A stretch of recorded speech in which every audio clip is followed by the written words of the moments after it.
Hey, this is David Breslow back here with you. I am the founder of Performance Success Strategies and the creator of Wired to Win, the most complete virtual golf performance program on the market today. Stay tuned for today's tip. In today's tip, I would like to talk to you about what I call trying is dying. Okay. Over the years, golfers have presented me with a variety of performance issues that they think are unique. And of course, they're not. This thing we call a mental game, not my favorite phrase, by the way, has long been a source of confusion and debate. There are a number of viewpoints and opinions on what it means and how it works. And for many, the phrase mental, as long as the word mental is in there, automatically means psychology. And of course, those folks are led to finding more research data and filling up their heads and loading their minds with tons of information, which in the end, unfortunately, doesn't really help them play any better.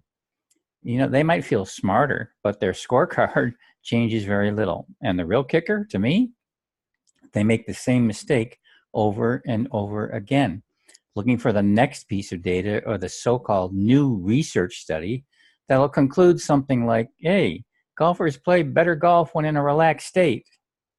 Really? Are you telling me that you didn't know that already?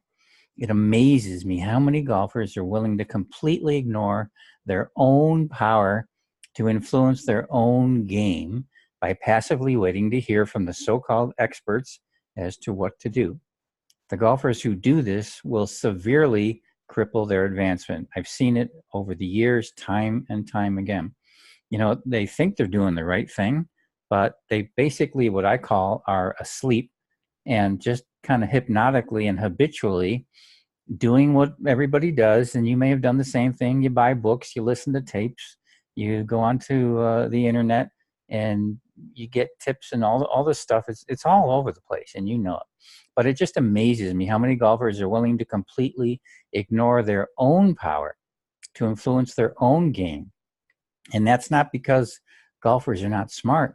It's only because you don't know about it. Nobody taught you that. And that's what we do in the Wired to Win program, of course.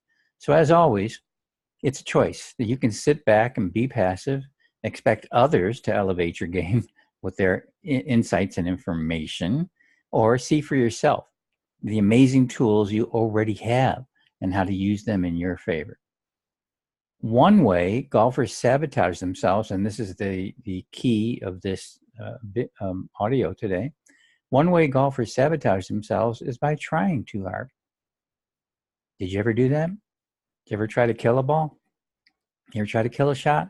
What usually happens? Well, most golfers will tell me they end up hitting a pretty lousy shot. And they don't understand why. Well, think about it. First of all, the golf ball is already dead, so you don't have to kill it. Second of all, think about what happens when you try too hard to kill a shot. What happens? You tighten up your hands, you tighten up your arms, you tighten up your face, you tighten up your legs, you tighten up your chin. Everything gets tight, and what happens? You block the flow of energy flowing through your body. Therefore, you lose power. Trying usually turns into over-trying for most golfers.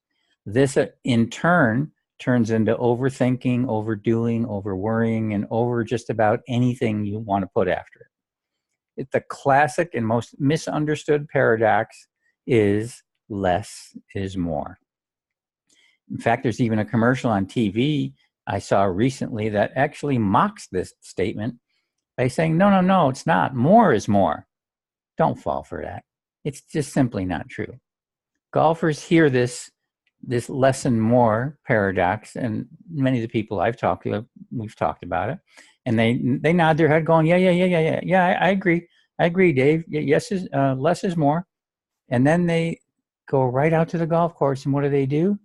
They start doing more to get more. They start over trying. You can see it. You can see it in their face. You can see it in their golf swing. You can see it everywhere. It doesn't work. So why does less is more actually work? What does it really mean?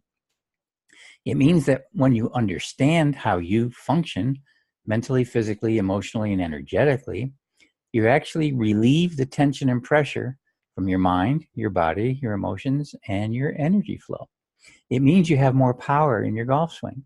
It means you have more rhythm in your golf swing. It means you are more consistent. Gee, any of those things sound of interest to you? Any of that matter? I'm going to assume you're nodding your head saying yes. Well, that's what less is more is all about. Less is more is the most important paradox and probably the most misunderstood in all of sports. So here's what I'm going to ask you to do today. Here's your assignment. I'd like you to assess yourself on how much you are either trying or allowing. I'm using the word allowing to mean that you're not trying. You're either trying to hit the golf ball or you're allowing yourself to hit the golf ball, okay? You can do this at the range and it will translate to the course for yourself. Here's what I'd like you to do.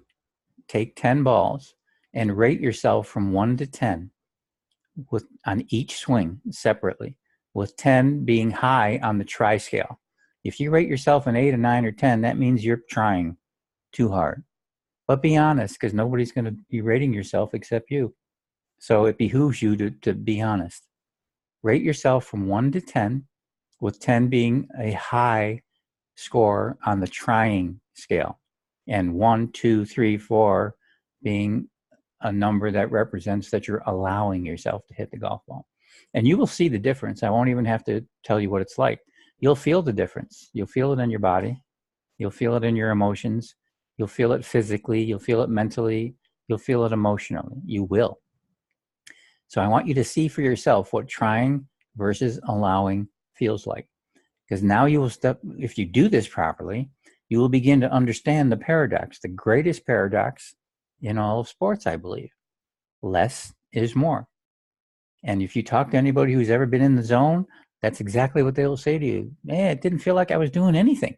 Didn't feel like I was trying at all. Well, that's exactly the truth. They're not trying.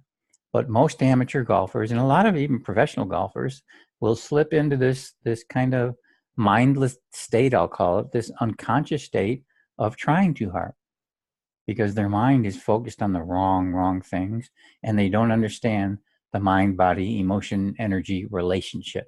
Nobody ever told them, not really. So you can do this exercise on your own, literally at the range.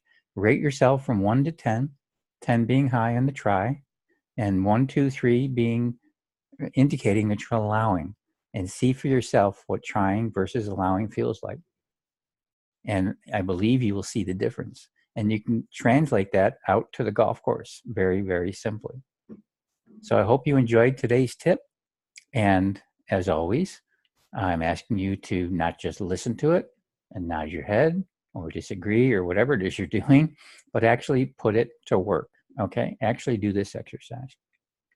And of course, I would love to hear your comments in cyberspace, wherever you're listening to this audio.